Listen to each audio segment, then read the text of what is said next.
मातृशक्तये नमः। ॐ असतो मा सद्गमय तमसो मा ज्योतिर्गमय मृत्योर्मामृतङ्गमय। ॐ शान्ति शान्ति शान्तिः। ये हर रविवार को सायंकाल हम एकत्रित होते हैं। इस सत्संग में आप सबका स्वागत है। बहुत ही विनम्रता के साथ आप सबको सश्रद्ध प्रणाम करता हूँ। आज का विषय है गुण विवेचन। गुणों का विवेचन हम करना चाहते हैं और गुणों से अतीत कोई पुरुष है उसके बारे में समझना चाहते हैं। गुणातीत पुरुष को भी समझना चाहते हैं। तो इस गुण विवेचन को कई जगह हमारे शास्त्रकारों ने कई स्थानों पर भी इसका विवेचन किया है। योग दर्शन, सांख्य दर्शन और मनुस्मृति में भी गुणों के बारे में बहुत कुछ लिखा है।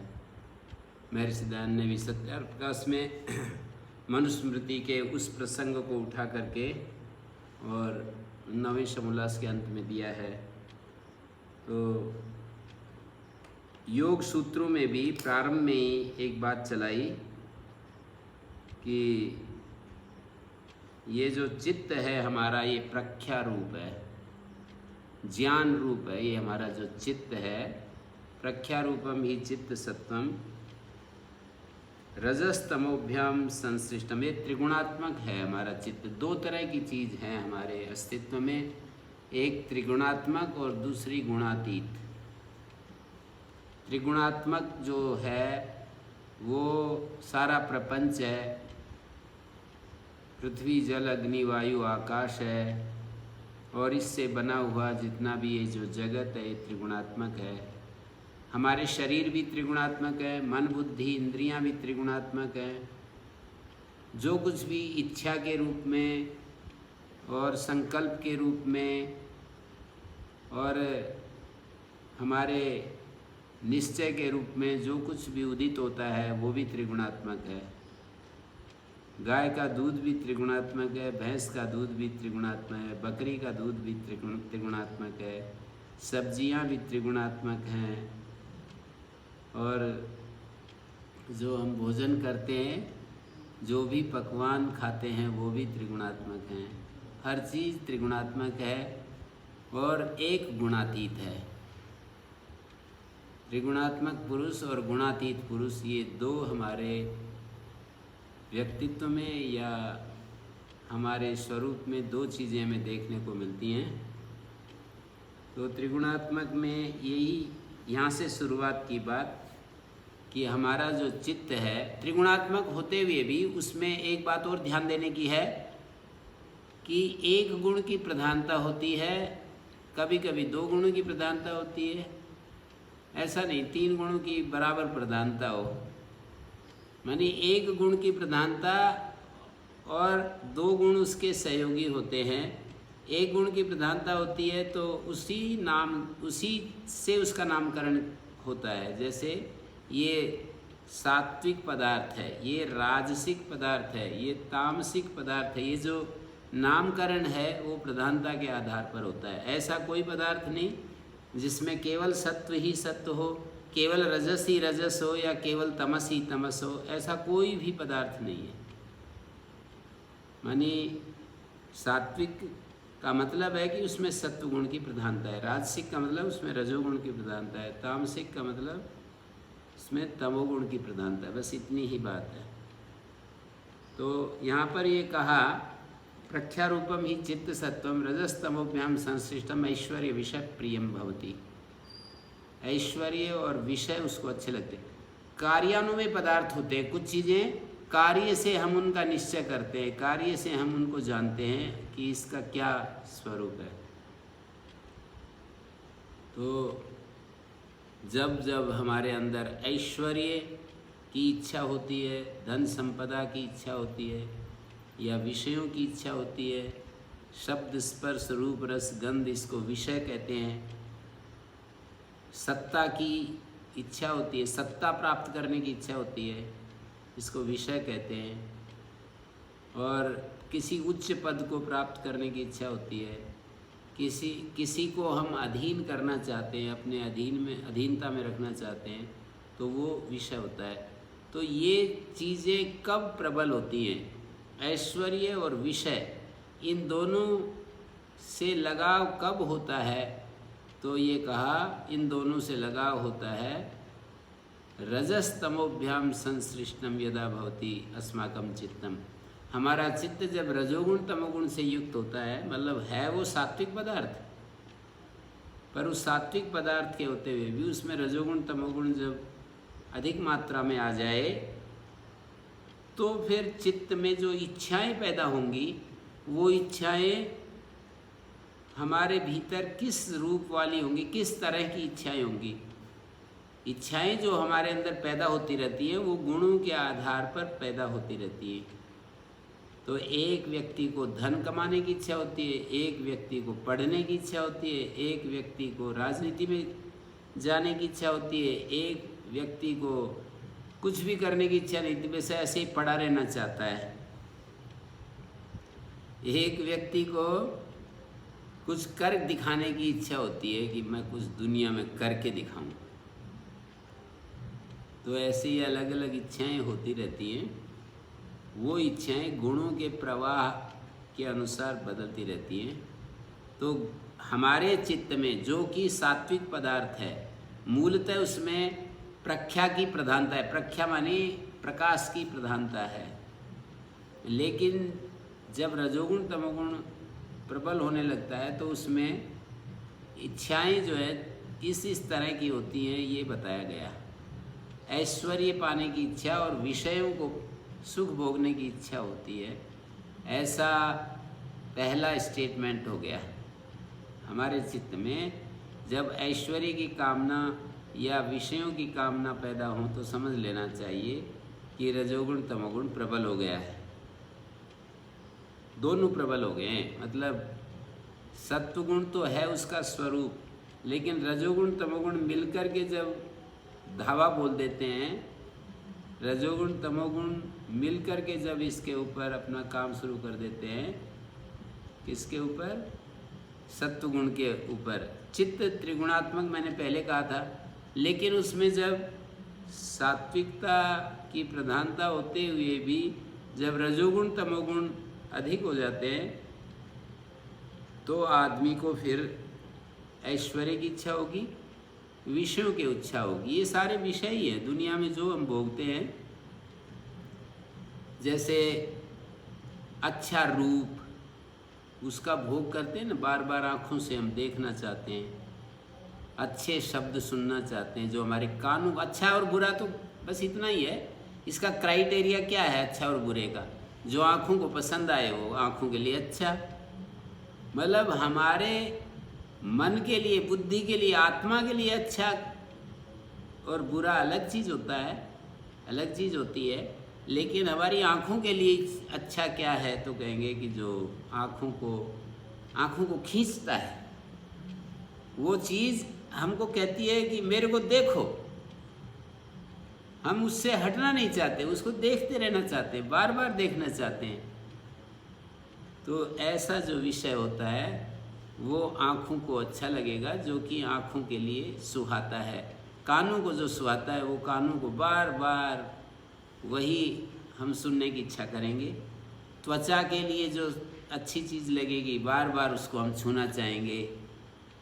नासिका को जो अच्छा लगेगा, उसको बार बार हम सूंघना चाहेंगे उस चीज़ को।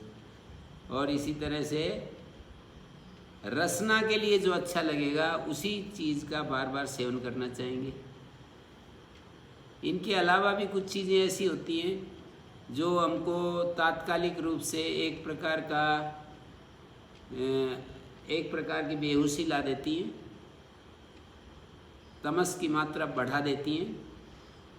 तो बुद्धिर्लुम्पति यद्द्रव्यम मदकारी तदुच्यते, जो नशे आदि होते हैं, वो हमारी बुद्धि का अपहरण कर लेते हैं और हमारी बुद्धि में वो तमस की मात्रा बढ़ा करके और एकदम बेहोश जैसा कर देते हैं। तो वो हमारी बुद्धि में उस समय फिर इच्छाएं इस तरह की नहीं होती हैं, मेरे को ये मिल जाए, मेरे को वो मिल जाए। जैसे यदि नशा कर लें कोई किसी प्रकार का, आजकल बहुत सारे के नशे चल रहे हैं, तो फिर हमारी ऐसी इच्छा नहीं होगी कि मैं वो प्रधानमंत्री बन जाऊं, मैं बस आदमी ऐसे चुप हो जाएगा, बस ऐसे एकदम से उसमें चला जाएगा, ट्रांस एक प्रकार का उसमें चला जाएगा, ट्रांस में चला जाएगा। तो ये गुण बदल जाते हैं, पदार्थ से भी गुण बदलते हैं, विचार से भी गुण बदलते हैं और क्रिया से भी गुण बदलते हैं। पदार्थ का सेवन करने से हमारा जो गुणों का जो तंत्र है वो बदल जाता है।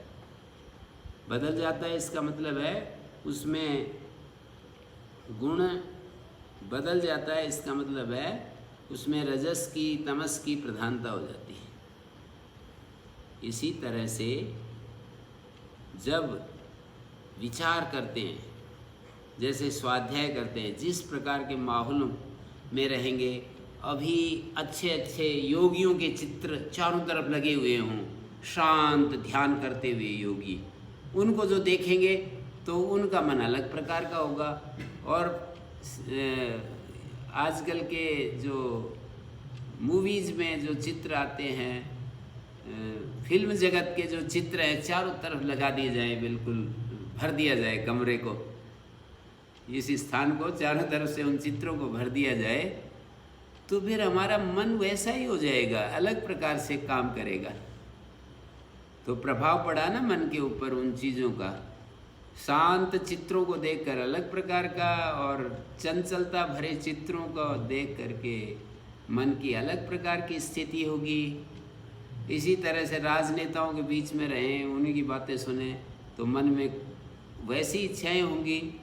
और गोवर्धन की परिक्रमा करने वालों के बीच में रहें, मतलब लेट लेट करके जो गोवर्धन की परिक्रमा करते हैं, उनको हमारे एक यहाँ के वो थे स्वामी खेतानंद जी महाराज, वो वस्त्र नहीं पहनते थे, बस ऐसे एक लंगोटी डाले रहते थे और एक गमछा घुटनों तक का बांध करके रखते थे और वस्त्र नहीं पहनते थे और ऊपर भी नहीं पहनते थे। बाहर जैसे सोते भी बाहर ही थे, नदी के किनारे पर रहते थे और ऐसे ही सहते। मैंने पूछा कि महाराज जी आपको ये ऐसे कैसे मन में आई कि मैं ऐसे रहूं? तो कभी तो वो हंस करके टाल देते थे, थोड़े मजाकिया स्वभाव के थे, तो कभी कभी तो हंस करके टाल देते और कभी कभी सही जवाब भी दे देते थे। तो बोले मैं बहुत मिलता था उनसे, जा करके बात करता, उनसे मिलता, उनके सब मेरे को बड़े पसंद होते हैं ऐसे ऐसे लोग। तो वो जो है ना, एक बार एक महात्मा जी को मैं ले गया। वो महात्मा जी जो है हमेशा उसमें रहते हैं, विमान में रहते हैं, एक देश में एक बार रहेंगे, मतलब एक रात्रि एक देश, अगली रात तो उस देश को छोड़ देंगे। भारत में रहेंगे तो एक रात एक शहर में रहेंगे और अगले दिन उस शहर को छोड़ करके दूसरे शहर में चले जाएंगे। ये विमान में एक बार जरूर बैठना, मतलब चाहे उनको बॉम्बे जा कर के वापस उससे एयरपोर्ट से लौट करके आना हो, बॉम्बे गए और वहाँ से उसका फ़ोन किया। एक आध बार तो ऐसे बता रहे थे कि मैं 18 घंटे की यात्रा करके और अमेरिका गया, और वो कहा कि मैंने किसी ऐसे ही मिल गया था कोई, आगे कभी आना महाराज। बोले मैं चला गया। अब मैंने फ़ोन किया तो बोले महाराज मैं तो यहाँ नहीं हूँ, वहाँ हूँ। कोई बात नहीं, मैं तो बिल्कुल परेशान नहीं होता, मैं तो मतलब उसी समय ली टिकट और फिर भारत आ गया। तो ऐसे उनका मतलब बहुत सारे देशों में घूम लिए, 200 देशों की यात्रा कर ली, हमेशा विमान में रहते हैं, वृंदावन में रहते हैं। उनका आश्रम भी है, उनको महंत भी बना रहे थे, तो उन्होंने गुरुजी को मना कर दिया कि नहीं, मैं महंत नहीं बनूंगा।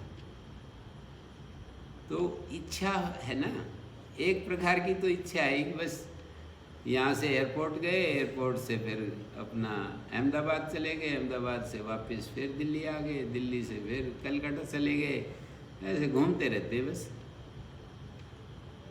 तो स्वामी जी महाराज के पास मैं ले गया, पतंजलि योगपीठ, तो मैंने परिचय कराया।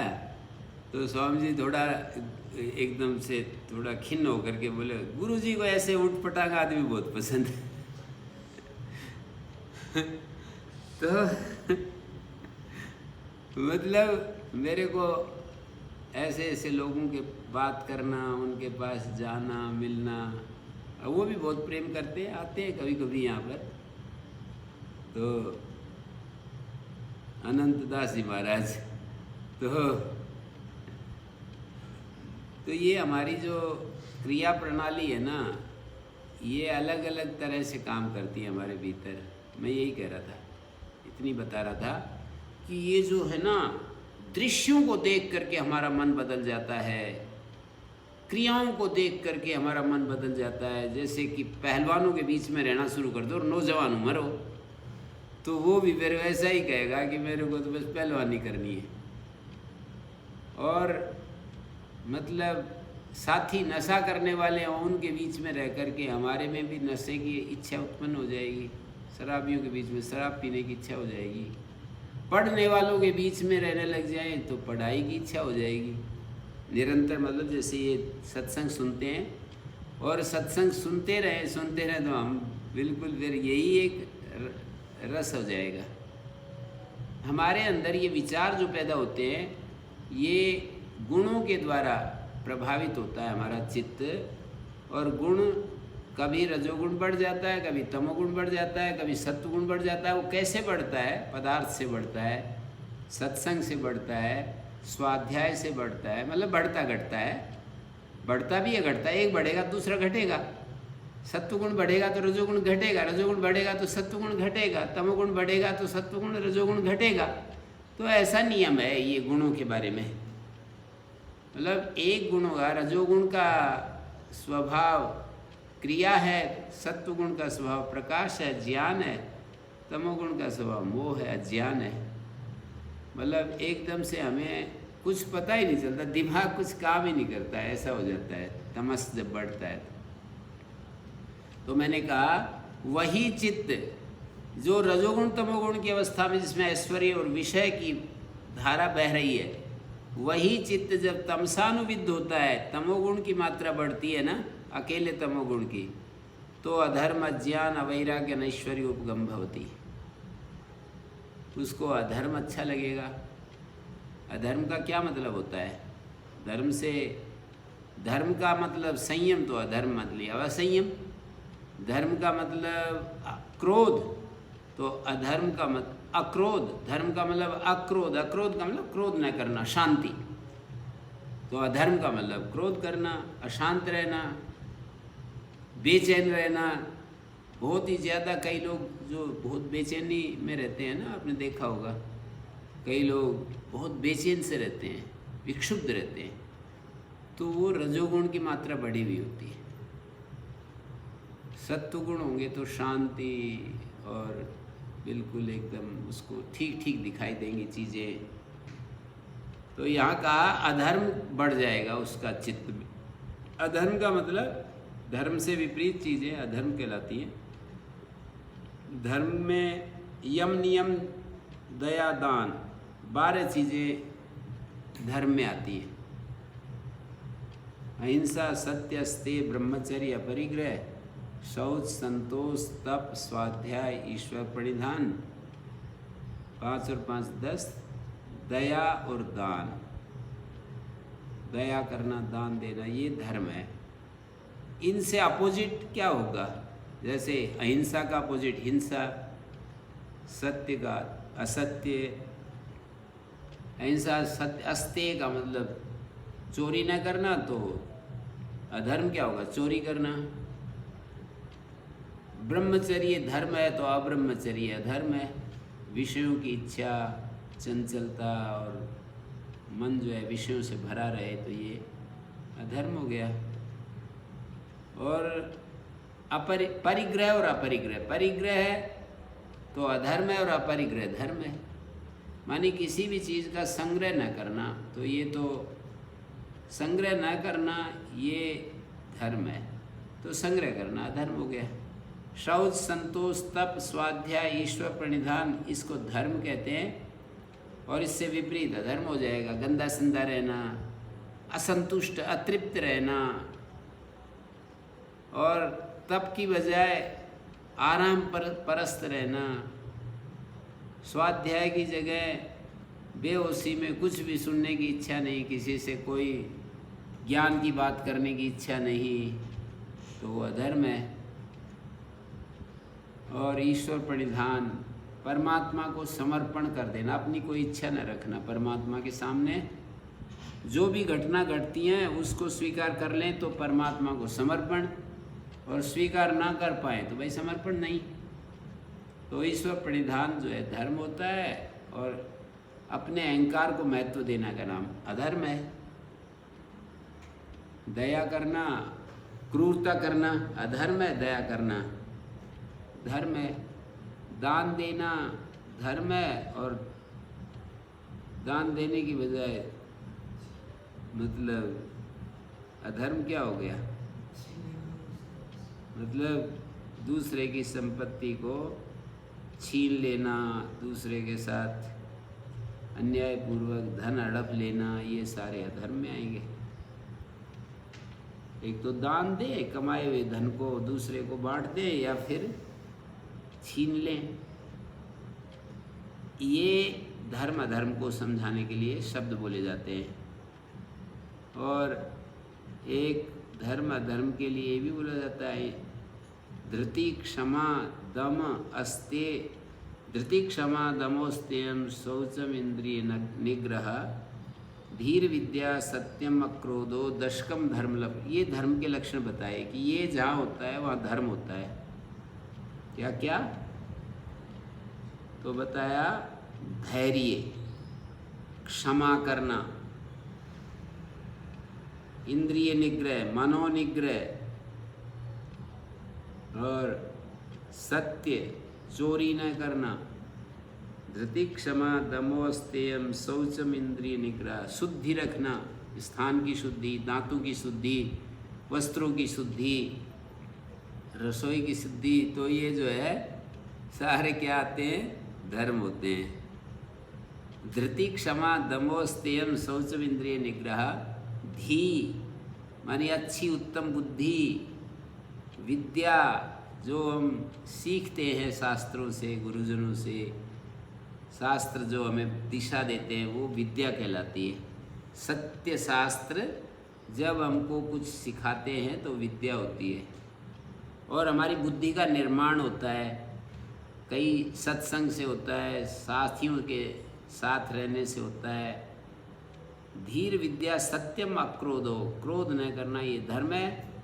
तो यहाँ ये बतलाया, मैं आपको बताना चाह रहा हूँ कि जब व्यक्ति में तमस प्रबल होता है तो अधर्म, अज्ञान, अवैराग्य, अनैश्वर्य, ये चार चीज़ें खूब बढ़ने लगती हैं। जब तमस प्रबल होता है हमारे चित्त में तो अधर्म बढ़ेगा, अज्ञान बढ़ेगा। अज्ञान का मतलब आत्मज्ञान नहीं होगा उस समय उसको। जब तमस बढ़ेगा तो आत्मा का ज्ञान नहीं होगा। अधर्म, अज्ञान, अवैराग्य, और उसको वैराग्य नहीं हो सकता है, संसार के विषयों में आसक्ति नहीं मिटेगी। और ऐश्वर्य, ये धर्म, अधर्म, अज्ञान, अवैराग्य, वैराग्य नहीं हो सकता। और अनैश्वर्य, अनैश्वर्य का मतलब उसका मन बहुत ही कच्चा हो जाता है, हिलडुलमुल, मतलब क्या बोलते हैं उसको, डुलमुल रहता है। शाम को कहेगा कि अब मैं ये काम नहीं करूँगा, सुबह तक तो फिर तैयार हो जाएगा। सुबह कहेगा कि मुझे अब ये काम नहीं करना कभी भी जीवन में, 2-3 दिन में तो फिर बिल्कुल तैयार हो जाएगा वैसा ही। अरे बाद में देखेंगे, अभी तो कर ही लेता हूँ। एक महात्मा जी यहाँ आए, बोले जी मेरे को सिगरेट पीनी छोड़नी है। मैं कोई बात नहीं, रह जाओ, यहाँ तो कोई जोर थोड़ी लगाना पड़ेगा, यहाँ तो माहौल ऐसा है कि अपने आप ही छूट जाएगी। एक ब्रह्मचारी ऊपर से गिर गया और वो उसका हाथ में चोट आई। उनके पास गाड़ी थी, हमारे पास तो उस समय मोटरसाइकिल भी नहीं होती थी, तो वो गाड़ी ले करके और उनको मैं भी साथ चल दिया। शहर में जाते ही वो जैसे डॉक्टर साहब को दिखाया, वो ब्रह्मचारी को, तो और वो महात्मा जी बोले स्वामी जी मेरे को एक सिगरेट पीनी है। वो तो सब भूल गया कि मैं तो सिगरेट छोड़ने के लिए स्वामी जी के पास आया, और एकदम शहर में जाते ही बोले कि स्वामी जी मेरे को एक सिगरेट पीनी है। तो हमारे परिचित एक डॉक्टर थे बड़े अच्छे, आजकल नहीं रहे वो बोले देखो संकल्प में विकल्प नहीं आना चाहिए। आपने संकल्प कर लिया कि मुझे नहीं पीनी है, तो विकल्प को जगह क्यों दे रहे हो? लेकिन उसके हाथ में थोड़ी है विकल्प को जगह नहीं देना, वो तो अपने आप आ जाता है, गुण परिवर्तन कर देता है। आदमी ऐसे सोचता है, जो ये कहता है ना अब मैं जीवन में कभी भी इसके नज़दीक नहीं जाऊंगा, उस समय उसके चित्त में गुण अलग होता है, और जब वो 2 दिन बाद यूँ कहता है ना आज कर लेता हूँ, तो गुण अलग हो गया, गुण बदल गया। और गुण बदलते रहते हैं, गुण एक रहता नहीं है, कभी भी एक गुण नहीं रहता है, वो गुण तो बदल ही जाता है। कैसे बदलता है? जैसे मैंने उदाहरण दिया कि संग बदलते ही गुण बदल गया एकदम। जब तक संग था, यहाँ इस माहौल का प्रभाव था, तो उसको कुछ करना नहीं पड़ रहा था, अपने आप ही सिगरेट छूट रही थी। लेकिन जैसे ही शहर में गया और चारों तरफ वो जो धुआं हमारे इसको लगा ना नासिका को, तो बोले कि जी मेरे को ना एक सिगरेट पीनी है। खैर वो उन्होंने जो है, देखो कैसे कैसे होता है, वही महात्मा कोई वर्ष तक नहीं पी सिगरेट, और अभी पता नहीं जिंदे हैं या नहीं हैं। पर मैं पीछे गया तो धुआं के ऊपर धुआं, बीड़ी के ऊपर बीड़ी, पीता जा रहा, सारा घर जो है ना उसका मकान धुएं से भरा हुआ। ये है, इसका अध्ययन करो मन का, क्या होता है ये मन। आप लोग कहते हो कि मुझे ऐसे करना है, वो तो आज कह रहे हो कि ऐसे करना है, ये थोड़ी कि कल भी यही बात रहेगी, परसों भी यही बात रहेगी। हाँ, यदि आपने माहौल बना करके रखा, विपरीत माहौल में नहीं गए। अब वो महात्मा तो कई साल बाद बीड़ी पीने लग गया। मेरे को तो बड़ा आश्चर्य हुआ कि इसने जो है, तो उसका संस्कार गया नहीं था। संस्कार नहीं जाता है, संस्कार दग्ध बीज नहीं होता है, तो कभी भी लौट आती हैं चीज़ें, कई साल बाद वही स्थिति में चला जाता है। ये गुणों का खेल बड़ा विचित्र है, इसको बिना गुणों को समझे ब्रह्म विद्या में प्रवेश बिल्कुल असंभव है। तो गुणों का चक्र जो है इसको समझना ही पड़ेगा यदि हम ब्रह्म विद्या में प्रवेश पाना चाहते हैं। तो आप अपने अपने मन का, आप इतने बड़े लोग हो, उम्र में बड़े हो गए हो, विचार भी किया है, साधक भी हो, तो आप देखिए अपने अपने मन का, वो मन तो बदलता रहता है। एक व्यक्ति, कुछ दिन पहले की बात है, मैंने मतलब वो मेरे से बात कर रहे थे, कोई बड़ा आदमी समझ लीजिए, मैं नाम नहीं लूँगा किसी का, तो एक बड़ा आदमी मेरे से बात कर, तो उन्होंने तुरंत बात करते करते बोलो इनसे एक महापुरुष पास में है मेरे, इनसे बात करो, ऐसे कह दिया। तो मैं थोड़ा बच करके निकल गया। मैंने कहा कि प्रणाम कर दो। मैंने, मेरे साथ में जो फ़ोन था ना, मैंने उनको कहा मेरी तरफ से प्रणाम कर दो। वो नाराज़ हो गए। मैंने भी रियलाइज़ किया कि भाई हिंसा कर दी। क्या था, एक बात कह करके आगे बढ़ जाता है, क्या जोर पड़ रहा था तेरे को। मैंने कहा कि हिंसा हो गई भाई। तो अब मैं फ़ोन करने लगा तो वो फ़ोन नहीं उठाए, नाराज़ हो गए ना। पर मुझे पता है कि वो नाराज़गी ये थोड़ी है कि सारी सृष्टि के अंत तक वो नाराज़गी रहेगी, ऐसा नहीं होता है। कितना भी कोई नाराज़ हो, फिर मैं एक बार रोज़ जो है घंटी कर दूँ और वो फ़ोन नहीं उठाए, ये तो ताज़ा घटना है, गुरु पूर्णिमा के दिन से लेकर के और अब तक वो घटना चलती जा रही थी। तो मैं एक बार घंटी कर दूँ, मुझे तो कुछ एक दिन मैंने ये समझाने के लिए है, ये घटनाएं बड़ा इससे ज्ञान आता है।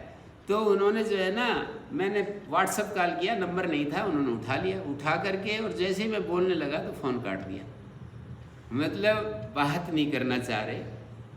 मेरे को बिल्कुल कोई असर नहीं हुआ मेरे मन के ऊपर कि मेरे से बात क्यों नहीं कर रहे।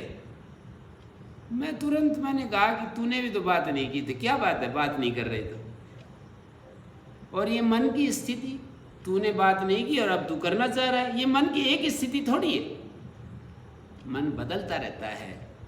और मैंने मतलब आराम से मैंने कहा यदि वो फ़ोन उठाएंगे तो मैं एक ही बात करूँगा, भाई क्षमा करो मैंने हिंसा की और माफ़ कर सकते हो तो ठीक है, नहीं तो कोई बात नहीं, अपने कर्म का मैं दंड भोगूंगा, ऐसे बोल देता हूँ। भाई आपके अंदर माफ़ करने की शक्ति है तो माफ़ कर दो, और माफ़ नहीं कर सकते तो मैं अपना दंड भोगूंगा। मैंने गलती की है, मैंने मतलब आपको दिल दुखाया, हिंसा की, तो मैं तैयार हूँ उसको लिए, पर उन्होंने नहीं किया। लेकिन वो एक दिन मैसेज आया कि चरण वंदन, आप अपनी कृपा मुझ पर बनाए रखें। मुझे पता था कि देखो ना, एक समय तो व्यक्ति बात नहीं करना, फिर वही बात आ गई कि चरण वंदन, मेरे को आप अपने संरक्षण में सदा लिए रखना, कभी भी मतलब ऐसे ऐसे। तो ये हमारे चित्त का खेल है, गुणों का खेल है। गुणों को समझो, पढ़ो। संकल्प कुछ नहीं करता है, संकल्प तो ऐसे धड़ाधड़ टूटते हैं आदमी के, यूं देखता रह जाएगा। संकल्प कोई ऐसी चीज़ थोड़ी है कि मतलब आज संकल्प ऐसी भी है, पर वो अभी मैं बताने जा रहा हूँ गुणों की क्या स्थिति होती है। अधर्म, अज्ञान, अवैराग्य, अनैश्वर्य। अनैश्वर्य क्या होता है? ढुलमुल संकल्प। मन के जो इच्छा शक्ति है वो बिल्कुल मरी हुई इच्छा शक्ति का आदमी होता है, जो तमोगुण से प्रभावित होकर के जो उसके अंदर गुण काम करता है ना, उसकी इच्छा शक्ति बिल्कुल मरी हुई होती है। यूँ कहेंगे कि भाई मेरे को अब ये जीवन में ये काम नहीं करना, एक महीने में तो कह देगा कि मेरे को विपश्यना के लिए जाना है जी, क्या करूं, मेरे को वहाँ जाना है, मेरे को उससे बात करनी है, मेरे को वहाँ जाना है, मेरे को तीर्थ यात्रा पर जाना है। एक महीने में तो सारे संकल्प जो है ना नए इकट्ठे हो जाएंगे, है ना। तो ये गुणों का खेल है। धर्म, अधर्म, अज्ञान, अवैराग्य, अनैश्वर्य, ये चार चीज़ें प्रबल रहती है। जब तमोगुण बढ़ेगा तो अधर्म बढ़ेगा, अज्ञान बढ़ेगा। अज्ञान का मतलब शरीर से अलग हमारा जो आत्म तत्व है ना, उसका कोई अता पता नहीं मिलेगा। शरीर से अलग जो हमारा आत्म स्वरूप है उसका कोई पता नहीं चलेगा। और अवैराग्य और अनैश्वर्य। अवैराग्य क्या होता है? मतलब संसार के विषयों में राग को ही तो अवैराग्य कहते हैं। अवैराग्य और अनैश्वर्य। अनैश्वर्य का मतलब क्या है? अनैश्वर्य का मतलब होता है मरी हुई इच्छा शक्ति। ऐश्वर्य का अर्थ धन संपदा भी होता है, पर मन का ऐश्वर्य तो यही होता है कि उसकी इच्छा शक्ति बिल्कुल कमजोर इच्छा शक्ति को कहते हैं अनैश्वर्य। और यदि कोई व्यक्ति के अंदर इन्होंने कहा कि तमसानुविद्धम अधर्म अवैश्वर्य होती तदेव प्रक्षीण मोहावरणम। यदि उस चित्त का मोहावरण हट गया, चित्त में से मोहावरण यदि हट गया तो क्या होगा? मोह का आवरण मानी तमस का आवरण यदि हट गया और सर्वता प्रद्योतमानम, सब तरफ से प्रकाशमान अवस्था में आ गया हमारा चित्त, और रजोगुण की लेस मात्र थोड़ा सा रजोगुण है और सत्वगुण खूब बढ़ा हुआ है और तमोगुण घट गया। सत्वगुण खूब लबालब भर गया, रजोगुण माड़ा सा, बिल्कुल थोड़ा सा। हरियाणवी लोग बैठे हैं इसलिए मैं बोल रहा हूं कि माड़ा सा, थोड़ा सा जो है, थोड़ा सा रजोगुण है और तमोगुण बिल्कुल हट गया, सत्वगुण खूब लबालब भरा है। तब हमारे अंदर कौन कौन से भाव आते हैं वो बताया। धर्म आएगा, ज्ञान आएगा, वैराग्य आएगा, ऐश्वर्य आएगा। उस अवस्था में यदि हमारे अंदर सत्वगुण की अवस्था है तो ये बतला रहे हैं कि सत्वगुण की अवस्था में क्या होगा, तो कह रहे हैं कि धर्म वृत्ति प्रबल रहेगी। धर्म का स्वरूप अभी बताया मैंने, धृति, क्षमा, दमोस्तेम, धैर्य रहेगा, सहनशील रहेगा, वो बड़ी बड़ी चीज़ों को आराम से सहन करेगा। और इंद्रिय निग्रह होगा, मनोनिग्रह होगा, चोरी नहीं करेगा, झूठ नहीं बोलेगा, उत्तम बुद्धि से युक्त रहेगा, उत्तम विद्या उसके पास रहेगी, सत्य रहेगा, शांत रहेगा, क्रोध रहेगा, ये सब उसके स्वभाव में ये सब चीज़ें रहेंगी। और ज्ञान रहेगा, उसको शरीर से अलग अपने चैतन्य स्वरूप का भान उसको रहेगा, स्फुरण रहेगा, अपनी चेतना का स्फुरण अनुभव होगा उसको। धर्म, ज्ञान, वैराग्य। और वैराग्य क्या है? संसार के विषयों में जो राग है उसका अभाव हो जाएगा, राग का अभाव। वी जो है ना, रहित अर्थ को भी कहता है और कहीं कहीं विशेष अर्थ को भी कहता है। तो विराग का मतलब होता है राग का अभाव। वी मानी अभाव, वी का अर्थ विगत अर्थ है, अभाव अर्थ है। तो वैराग्य का मतलब राग नहीं रहेगा उसका विषयों में। और ऐश्वर्य का मतलब दृढ़ इच्छा शक्ति। तो जब सत्वगुण लबालब भरा होता है उस समय दृढ़ इच्छा शक्ति होती है। इसलिए आदमी कई बार बोल देता है कि अब तो मैं इस काम के नज़दीक नहीं जाने वाला। जब उसके अंदर दृढ़ इच्छा शक्ति, सत्वगुण होता है ना, तब वो कहेगा कि अब मैं जीवन में ये काम नहीं करने वाला। लेकिन वो सत्वगुण हमेशा थोड़ी बना रहने वाला है, ये भी समझ लेना। तो आप ये कहोगे कि ऐसे तो जी मारे गए हम तो, जब हमारा कोई नियंत्रण ही नहीं, हमारे ऊपर हमारा कोई काबू ही नहीं। तो वही तो मैं कह रहा हूँ कि काबू लग जाता है। यदि आलम्बन बदलते हैं तो हमारा चित्त में गुण परिवर्तन हो जाएगा। ये तो रोज का अनुभव है। हम अपने को बहका लेते हैं, अब कुछ नहीं होने वाला। अरे कुछ नहीं होने वाला, 1000 बार फेल हो चुका है। 1000 बार फेल होने के बाद और फिर भी कह देता है अब मेरे ऊपर इसका कुछ असर नहीं होगा, और फिर फेल हो जाता है। आलम्बनों के साथ टकरा कर और फिर विजयी होना चाहता है तू।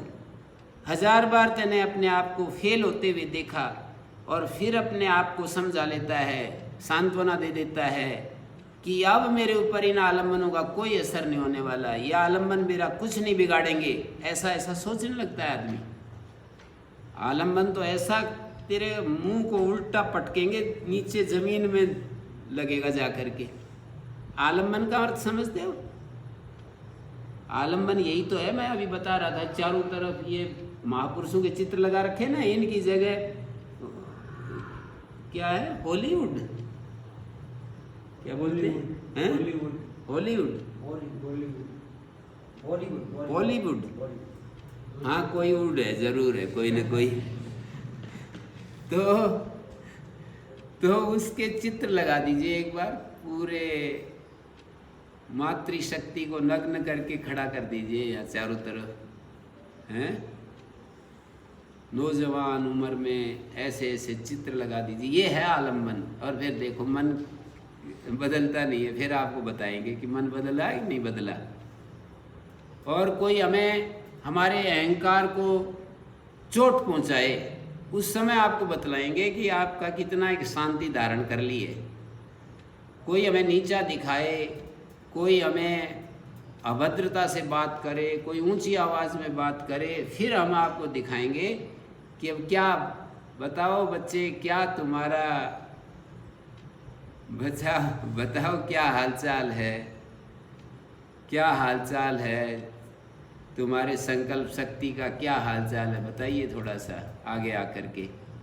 तो व्यक्ति जो है ना, 1000 बार फेल हो चुकता है। ये आश्चर्य की बात है। सबसे बड़े ज़्यादा आश्चर्य की बात ये है, 1000 बार आप अपने अपने जीवन में हजारों बार एक एक चीज़ में फेल हुए। मुझे बिल्कुल सबका पता है। मुझे सबका कैसे पता है? मैंने अपने मन का अध्ययन किया है, और एक मन का ठीक से अध्ययन कर लिया तो समझो सब मनों का अध्ययन हो गया है। सारे मन एक जैसे हैं ऐसा नहीं कि किसी का मन तो ऐसा है, उसका मन ऐसा है, कुछ नहीं है। मन एक ही जैसा है सबका, त्रिगुणातीत है। जब मन में सत्व गुण होता है तब प्रकाश अधिक होता है, सारी चीज़ें ठीक ठीक नज़र आती हैं, ठीक ठीक, उल्टी पुल्टी नज़र नहीं आती, इच्छाएं नहीं होती हैं, कामनाएं महत्वाकांक्षाएं नहीं होती हैं। मुझे दुनिया में कुछ करके दिखाना है, ऐसी भाषा नहीं बोलेगा फिर वो, मुझे करके दिखाना है कुछ दुनिया में।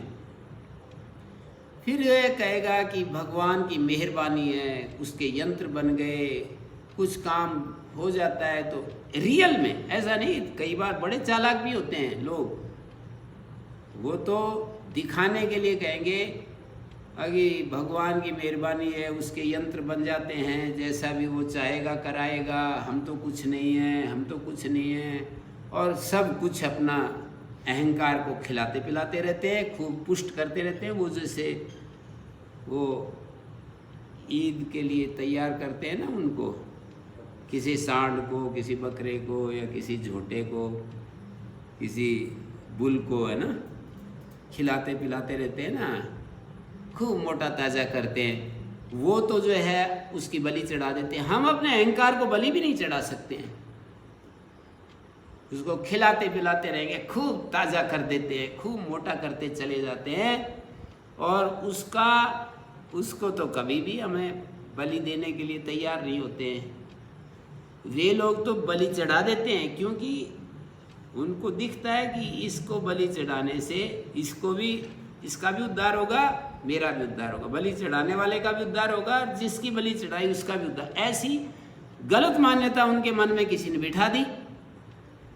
तो गलत मान्यता यदि सही मान ली तो काम वैसे ही करेगी, वो सही जैसे ही काम करेगी। जैसे सही मान्यता से हमारे मन में शांति आती है, गौरव महसूस होता है, वही काम वहाँ भी होंगे।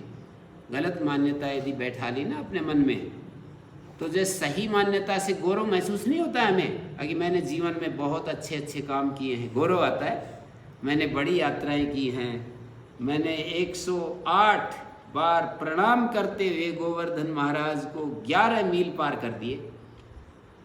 तो ऐसे जब आदमी महसूस करता है तो उसको बड़ा गौरव आता है।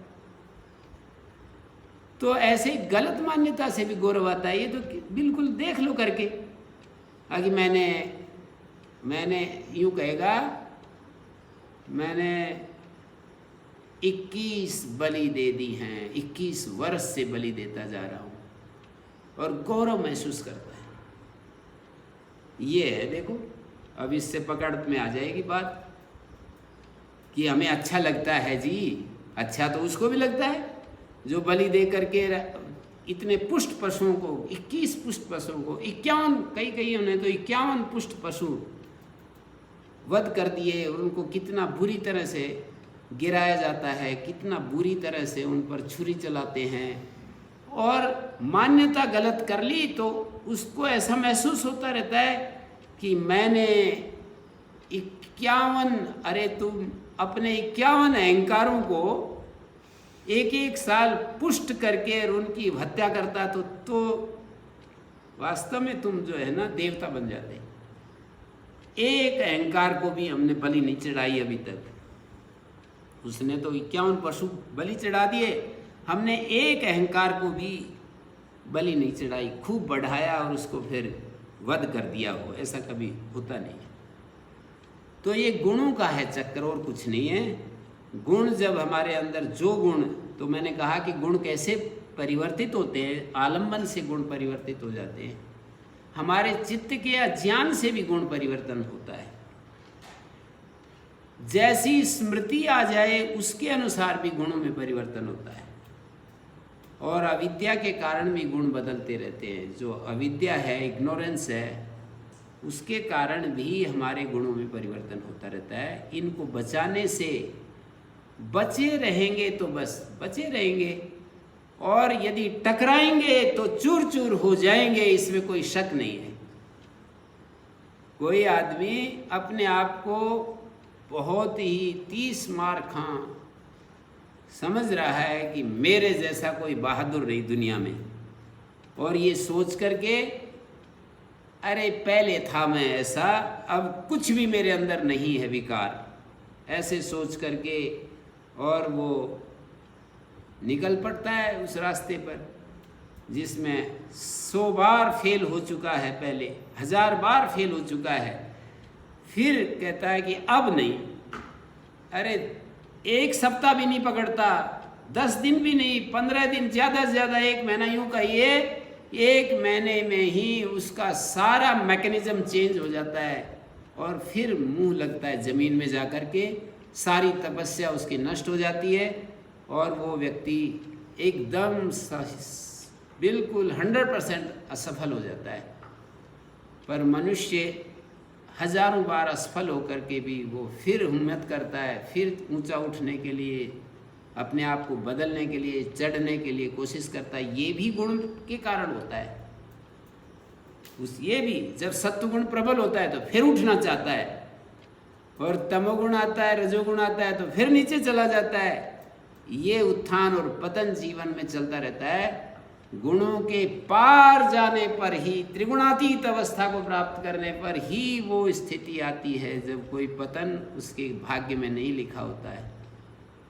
गुणों के घेरे में, गुणों के राज्य में यदि कोई है तो उसको ये चक्कर में आना ही पड़ेगा। तो इन्होंने कहा धर्म, ज्ञान, वैराग्य, ऐश्वर्य। ऐश्वर्य का मतलब दृढ़ इच्छा शक्ति। जब सत्वगुण प्रबल होता है तो दृढ़ इच्छा शक्ति होती है, संसार के विषयों में वैराग्य होता है। उसको वो कहता है कि मुझे कुछ नहीं चाहिए, संसार के जो प्यारे प्यारे विषय हैं मुझे नहीं चाहिए। ये प्यारे प्यारे इंद्रियों के जो विषय हैं उनकी इच्छा नहीं रहती है, और ज्ञान बना रहता है, चैतन्य, कॉन्शियसनेस, अवेयरनेस बनी रहती है। तो